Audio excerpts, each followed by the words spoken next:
Good morning student. આજે આપણે ધોરણ 8માં પાઠ 3 સામાજિક વિજ્ઞાનમાં પાઠ 3 ભારતમાં રાષ્ટ્રવાદ વિશે અભ્યાસ કરીશું. બાળ મિત્રો, ભારતમાં રાષ્ટ્રવાદ એટલે શું? કે રાષ્ટ્રવાદ એટલે એકાત્મકતા અને ગૌરવની ભાવના જાગૃત કરવી. તેના વિશે આપણે ચર્ચા કરીએ. રાષ્ટ્રવાદ એટલે પોતાના રાષ્ટ્ર પ્રત્યે એકાત્મકતા અને ગૌરવની ભાવના. જરૂર પડે પોતાના રાષ્ટ્ર પ્રત્યે તન, મન અને ધન ન્યોછાવર કરવા તૈયાર રહેવાની ભાવના.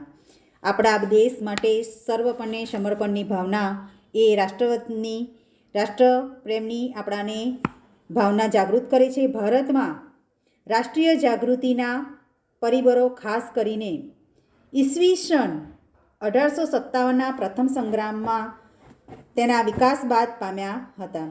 આધુનિક સમયની અંદર જોવા જઈએ તો રાષ્ટ્રવાદનો સૌ પ્રથમ ઉદ્ભવ યુરોપમાં જોવા મળે છે.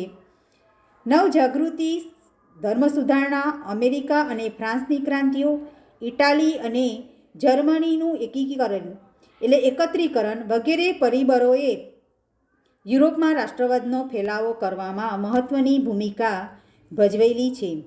ભારતમાં બ્રિટિશ શાસન હતું, એટલે કે ભારતમાં જ્યારે અંગ્રેજોનું શાસન હતું ત્યારે બ્રિટિશરોના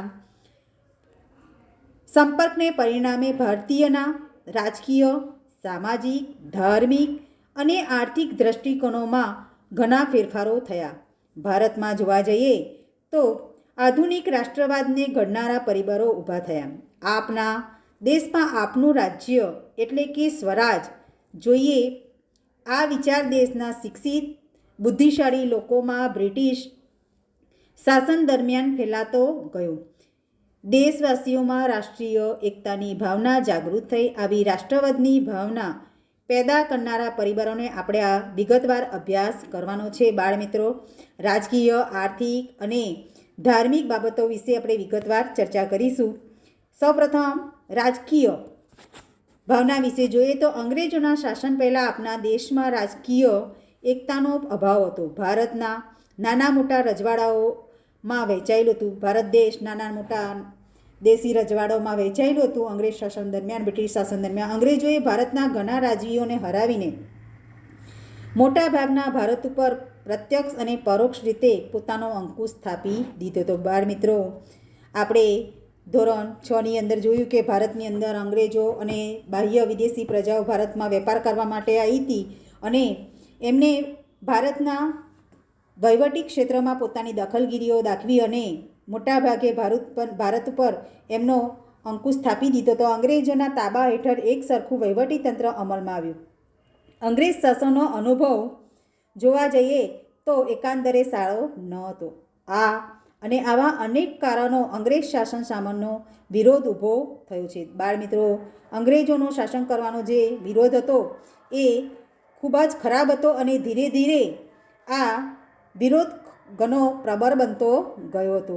આ રાજકીય કારણની અંદર જોવા જઈએ તો આ બાબતો ખાસ કરીને એમને વહીવટી કામગીરીની અંદર દેશી રજવાડાઓની અંદર દખલગીરી કરી અને એકાંતરે એમનો જે વહીવટી કામગીરી હતી એ સારી ન હોવાને કારણે આ વિરોધ ઘણો પ્રબળ બનતો ગયો. હવે આર્થિક કારણોમાં જોઈએ તો આર્થિક કારણની અંદર અંગ્રેજોની આર્થિક નીતિએ ભારતને ઘણું પાયમાલ કર્યું હતું. અંગ્રેજો ભારતમાંથી કાચો માલ લઈ ઇંગ્લેન્ડ લઈ જતા.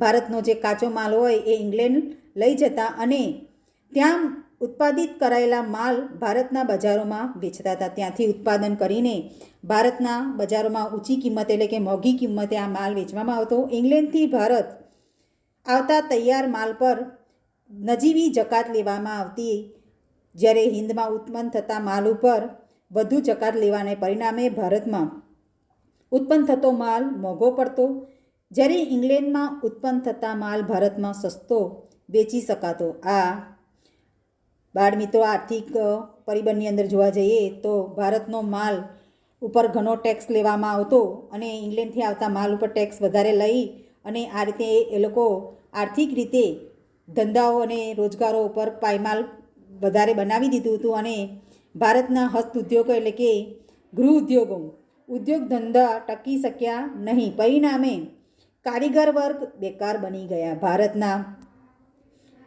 ભોગે ઇંગ્લેન્ડ સમૃદ્ધ બનવાની અંગ્રેજ નીતિએ તમે જુઓ કે ભારતની ધ્યાનમાં રાખીએ કે ભારતને લીધે જ ઇંગ્લેન્ડને સમૃદ્ધ બનાવવાની જે અંગ્રેજોની નીતિ હતી એ પ્રજામાં રાષ્ટ્રીય જાગૃતિ એના કારણે વધી હતી. અંગ્રેજોની શું નીતિ હતી કે ભારતની બધી આવક ઇંગ્લેન્ડ લઈ જવી અને ઇંગ્લેન્ડને સમૃદ્ધ બનાવવાની નીતિ એ પ્રજા ખાસ કરીને જાણી ગઈ હતી.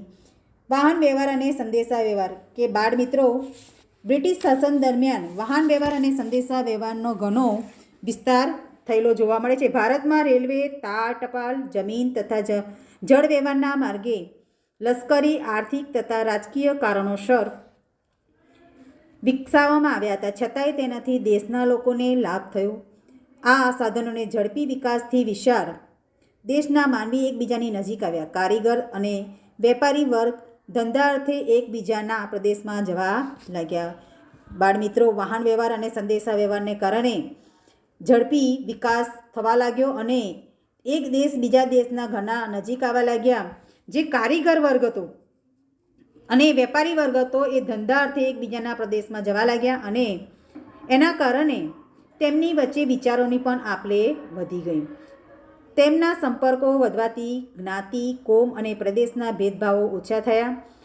રાષ્ટ્રીય નેતાઓ તેમના વિચારો અને યોજનાઓ પ્રજાના તમામ વર્ગોમાં ફેલાવી શક્યા. પ્રાદેશિક કક્ષાને જોવા જઈએ તો રાષ્ટ્રીય કક્ષાની નેતાગીરી ઊભી થઈ, જેને સ્વરાજની સિદ્ધિમાં નોંધપાત્ર ફાળો આપ્યો.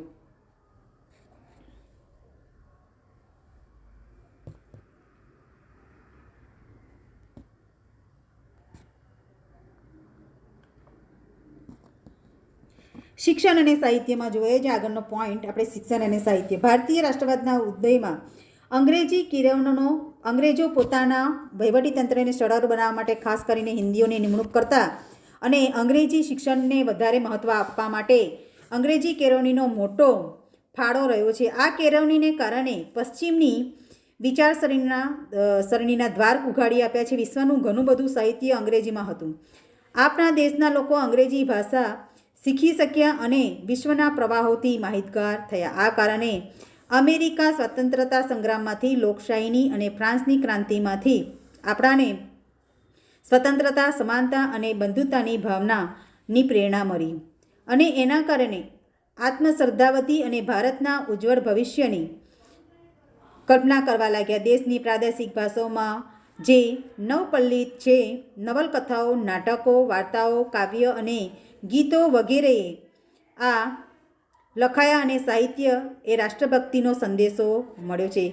બાળ મિત્રો, શિક્ષણ સાહિત્યની અંદર દેશની ભાવના માટે ઘણી બધી પ્રાદેશિક ભાષાઓમાં નવલકથાઓ, ખાસ કરીને નાટકો, કાવ્યો અને ગીતોની રચના થઈ હતી અને એ રચનાને આધારે રાષ્ટ્રભક્તિનો સંદેશાનો ફેલાવો એ સમયે બ્રિટિશ શાસન દરમિયાન થયેલો જોવા મળે છે. પાંચમો પોઈન્ટ આપણો છે વર્તમાનપત્રો. સમાચાર પત્રો જોઈએ તો વર્તમાનપત્રો રાષ્ટ્રીય ચેતના ફેલાવવામાં સમાચાર પત્ર. વર્તમાનપત્રો એ નોંધપાત્ર, બાજુમાં ચિત્ર જોઈ શકો છો વર્તમાનપત્રો.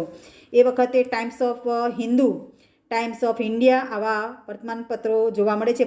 વર્તમાનપત્રોનો ફાળો શું હતો તો એ સમયે વર્તમાનપત્રો એક નોંધપાત્ર ફાળો આપ્યો હતો. બંગાળા, મુંબઈ, મદ્રાસ અને અન્ય પ્રાંતોની અંદર પ્રસિદ્ધ થતા અખબારોએ સરકારની નીતિઓની ટીકા કરી અને લોકોમાં રાષ્ટ્રીય ભાવનાને એમને જાગૃત કરી હતી.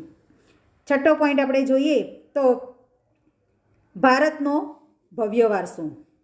આપણા બધાને જ ખબર પડે છે કે ભારત દેશ સોને કી ચિડિયા કહેવાતો એનો ભવ્ય વારસો પાશ્ચાત્ય પુરાતત્વવિદ અને એલેક્ઝાન્ડર કનિંઘહામ તથા તેના મદદનીશોએ ભારતના અનેક પ્રાચીન સ્થળોએ ખોદકામ કર્યું હતા. ભારતીય સંસ્કૃતિની ગૌરવગાથા અનેક અવશેષો શોધી કાઢ્યા. ભગવાનલાલ ઇન્દ્રજીત જેવા ભારતીય પુરાતત્વવિદોએ પણ અનેક પુરાણા અવશેષો શોધી કાઢ્યા. ભારતીયોને દેશની સંસ્કૃતિની ભવ્યતાનો એમને ખ્યાલ અપાયો. પશ્ચિમના વિદ્વાનોએ ભારતના સાંસ્કૃતિક વારસાને લગતી શોધખોળો શરૂ કરી. ભારતના વિદ્વાનો પણ એમાં જોડાયા અને એમાં પુસ્તકો લખાયા અને એ પુસ્તકોને આધારે સાહિત્ય અને સંશોધનની દેશવાસીઓની રાષ્ટ્રીય અસ્મિતા જાગૃત થઈ. અને બાળ મિત્રો, આ રીતે રાષ્ટ્રીય ભાવનાની આપણાને જાગૃતતા કેળવાઈ. હિન્દી રાષ્ટ્રીય મહાસભા, ઇન્ડિયન નેશનલ કોંગ્રેસની સ્થાપના વિશે આપણે ફરીના પિરિયડમાં જોઈશું. ત્યાં સુધી આપણે રજા લઈએ. ફરીના પિરિયડમાં ફરી મળીશું.